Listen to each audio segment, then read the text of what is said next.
name's Geraldine, and I've been doing a 12-week program with Julia Cameron called The Artist Way. And it is week 11, recovering a sense of autonomy. So this is timely, right? Because she's about to complete this whole 12-week program and solidifying this notion of being independent and committed to our own trajectory and resolve to follow our own path.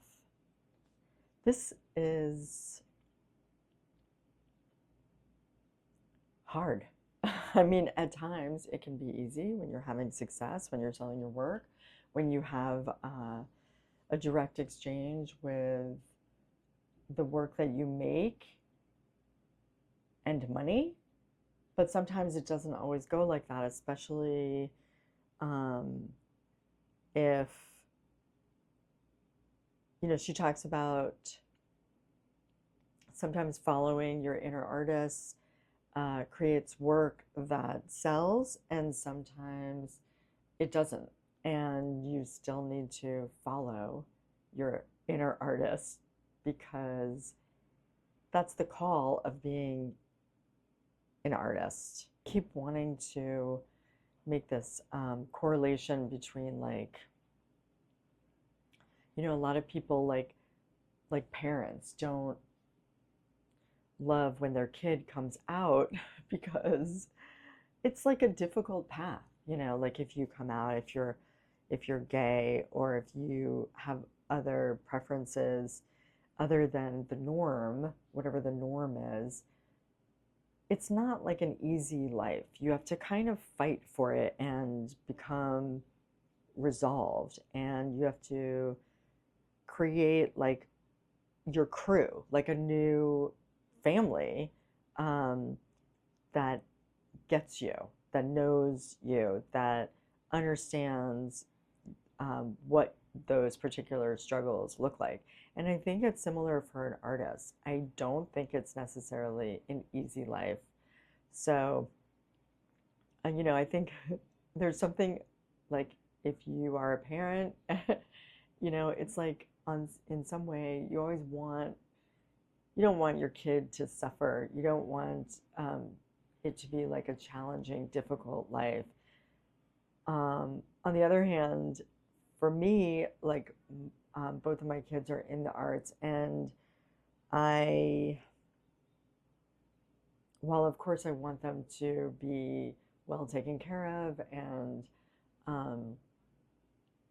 have a pain-free life, I also want them to be who they are.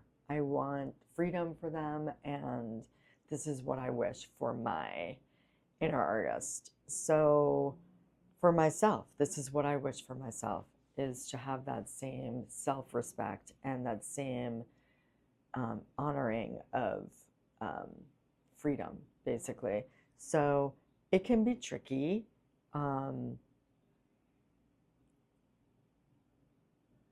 She interviewed a bunch of people, and one of the top things that people said why they didn't want to be an artist was, I'm not sure I'm ready to spend the rest of my life alone. And it's interesting now, coming from California, I really miss that solitude, that alone time that I used to have. Now I'm just surrounded by people. Isn't it funny, like how the grass is greener? Like, when you're, some people, when they become like empty nesters, their kids go off and they're like dealing with this new empty space, and they call it loneliness, but really it might be just emptiness,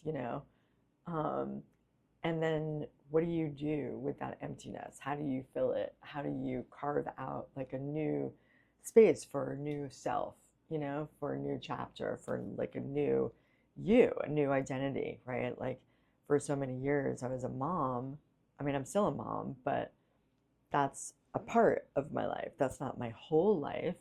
And so having to shift that attention it requires some reinvention and some like new um, associations with your identity. Anyway, I digress. What I really wanted to say about being independent is that when you're living in a society and you need to make independent decisions from what everyone else is doing, it can be tough. It can feel ostracizing and it can make you feel alone.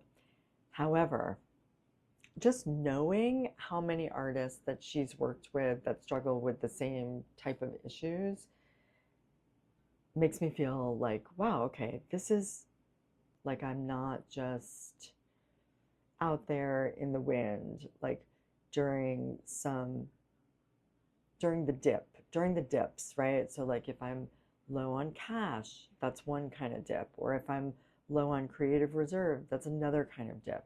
If I'm um, feel like I'm doing like what my inner artist wants me to do, and I feel like I'm doing good work, but I'm not getting the response that I want from um, my audience, that's another kind of dip. So like there's all these different aspects of when things can get tough, and those are the moments of real um, resolve. You know, when the rubber meets the road, and you have to re-choose for yourself why you're doing this and your commitment to this lifestyle. Artists are also human beings, right? We need all the same regular things that other people need. We need shelter, food, like all the basic, you know, hierarchy needs. And we also might need other things, like she mentions in a couple of chapters ago, this blue bottle that she got.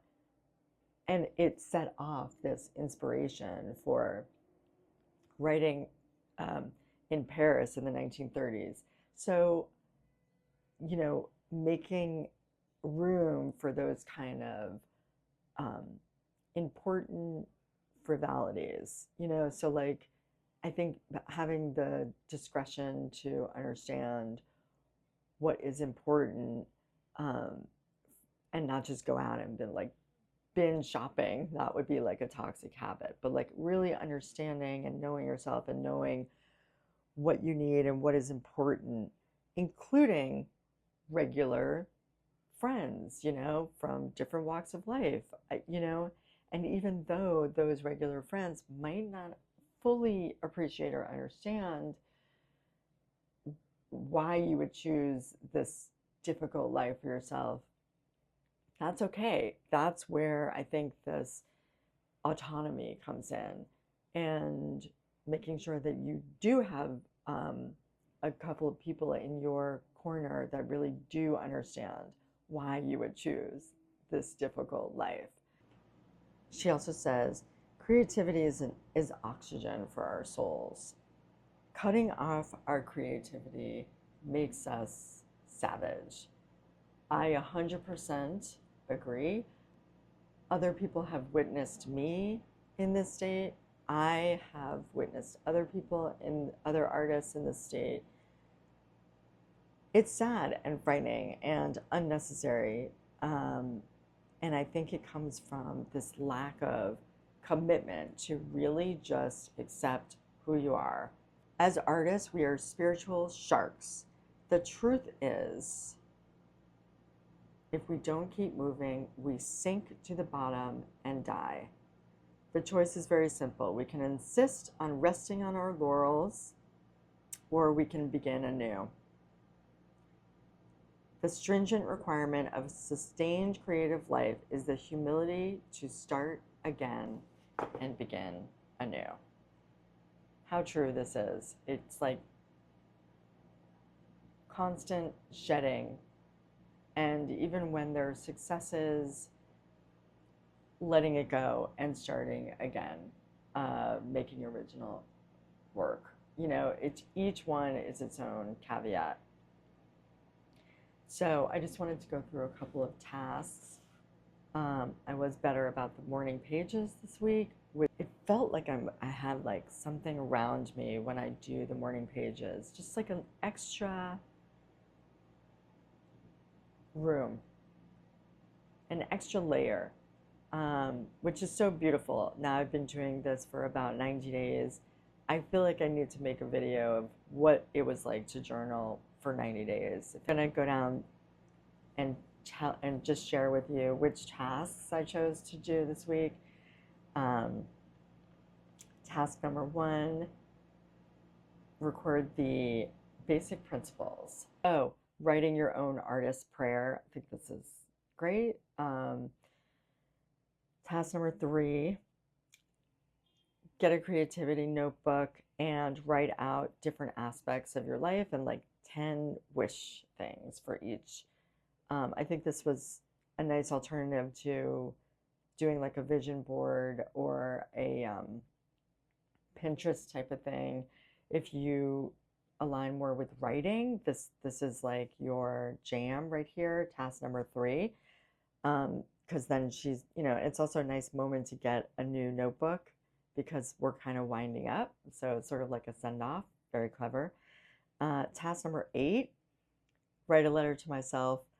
She's said this a few times throughout the program, and each time I read it, I think it's so cute for someone else. So that makes me feel like maybe I need to do that. And yeah, I think that's, oh, right. And then I had one more task. Number 5, list 5 ways that I'll continue on this trajectory. Number 1, being protective not only of my time to shoot, edit, write, and ideate, but also for artist dates and walks. Number 2, being playful and frivolous. 3, being present with when I am going to be with someone, being present with them fully and being aware of my surroundings. I feel like for me, I'm so connected through my site. Having a connection through my site is like an instant way for me to line up with my inner artist. And all I have to do is stop and look around and take in my surroundings, whatever that is in the moment. It's a great way for me to click into the experience in the moment.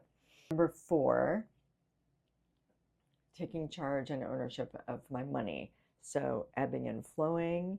If one week I have less work, then I have more time. So using that time to work and maybe not spend so much, just kind of like flowing through the ebbs and flow. I mean, look, we all have to do this as human beings. Budget, ebbs and flows of emergency. Number 5, being aware of toxic habits and being resolved to default to healthy ones, right? Knowing what they are. Doing a little yoga.